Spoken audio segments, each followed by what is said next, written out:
નમસ્કાર, star India TV ન્યૂઝમાં આપનું હાર્દિક સ્વાગત છે। હું છું હેમલતા ત્રિવેદી। આપ જોઈ રહ્યા છો સ્ટાર ઇન્ડિયા ટીવી ન્યૂઝ, સત્યની વાતે સત્યની સાથે। ચૂંટણી પૂર્વે જાલોદ ડિવિઝનમાં પોલીસ સતર્ક, સરહદી વિસ્તારોમાં સઘન ચેકિંગ અને 24 કલાક સર્વેલન્સ। ડીવાયએસપી ડી.આર. પટેલના માર્ગદર્શન હેઠળ સીસીટીવી મોનિટરિંગ, ચેકપોસ્ટો પર કડક બંદોબસ્ત। સ્થાનિક સ્વરાજની ચૂંટણીને ધ્યાનમાં રાખી જાલોદ ડિવિઝનના પોલીસ દ્વારા સુરક્ષા વ્યવસ્થાને વધુ મજબૂત બનાવવામાં આવી છે। ડીવાયએસપી ડી.આર. પટેલના માર્ગદર્શન હેઠળ પોલીસ સ્ટાફ સાથે સરહદી વિસ્તારોમાં લાગેલા સીસીટીવી કેમેરાઓ પર સતત નજર રાખવામાં આવી રહી છે। આગામી તારીખ 26ના રોજ જિલ્લા પંચાયત, તાલુકા પંચાયત, નગરપાલિકા તેમજ મ્યુનિસિપલ કોર્પોરેશનના ઇલેક્શન જાહેર થયેલા છે। જે અનુસંધાને દાહોદ જિલ્લાને અડીને આવેલી જે ચેકપોસ્ટો છે એ ચેકપોસ્ટ પર સઘન ચેકિંગ ચાલી રહેલું છે। દરેક ચેકપોસ્ટ પર પીએસઆઈ કક્ષાના અધિકારીઓ મારફતે સઘન ચેકિંગ ચાલી રહેલું છે। તેમજ એમપી અને રાજસ્થાન બોર્ડરના જે અધિકારીઓ અને કર્મચારીઓ સાથે અમારી મિટિંગ પણ આ ચૂંટણી અનુસંધાને થઈ રહેલી છે। તેમજ દાહોદ જિલ્લાના જે નાસ્તા ફરતા આરોપીઓ તેમજ રાજસ્થાન એમપી જિલ્લાના જે નાસ્તા ફરતા આરોપીઓનું લિસ્ટ છે એ બોર્ડર મિટિંગ અંતર્ગત તેમને પણ સુપ્રત કરવામાં આવેલ છે।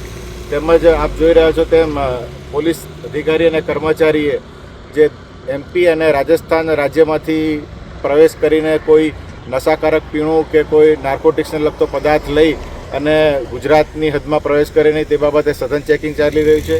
તેમજ આ જે ચેકપોસ્ટ છે એ ચેકપોસ્ટ પર સીસીટીવી અને નેત્રમના કેમેરાના માધ્યમથી સતત મોનિટરિંગ કરવામાં આવી રહેલું છે। જાલોદ ડિવિઝન વિસ્તારમાં શાંતિપૂર્ણ માહોલમાં ચૂંટણી યોજાય તે માટે પોલીસ દ્વારા સુવ્યવસ્થિત અને કડક કાર્યવાહી હાથ ધરવામાં આવી છે।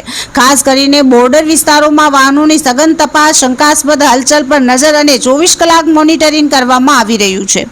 રાજસ્થાન અને મધ્યપ્રદેશ તરફથી દારૂ અને હથિયારોની ઘૂસણખોરી થતી હોવાના ઇનપુટને ધ્યાનમાં રાખી પોલીસ દ્વારા ઝીરો ટોલરન્સની નીતિ સાથે સઘન ચેકિંગ, પેટ્રોલિંગ અને સર્વેલન્સ કામગીરી શરૂ કરવામાં આવી છે। જાલોદ ડિવિઝનમાં અંદાજે 10 જેટલા સરહદી ગામો આવેલા છે, જેના કારણે અહીં સુરક્ષા માટે ખાસ વ્યવસ્થા ગોઠવવામાં આવી છે। જાલોદ વિસ્તાર રાજસ્થાન અને મધ્યપ્રદેશની સરહદ સાથે જોડાયેલો હોવાથી આંતરરાજ્ય ચેકપોસ્ટોનું મહત્વ વધુ છે।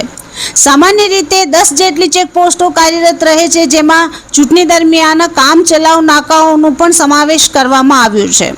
તાલુકાવાર સરહદી ગામોની વિગતોમાં ફતેપુરા તાલુકામાં રાજસ્થાન સરહદ, ગઢડા, ડુંગર, નવાગામ, આપતળાઈ, પાટવેલ, જગોલા, નવા તળાવ, બાંદરિયા, જલાઈ, ગુગસ, બિચોર, ઈટા, મોટીબારા, ડુંગરાના પાણી, ઢઢેલા।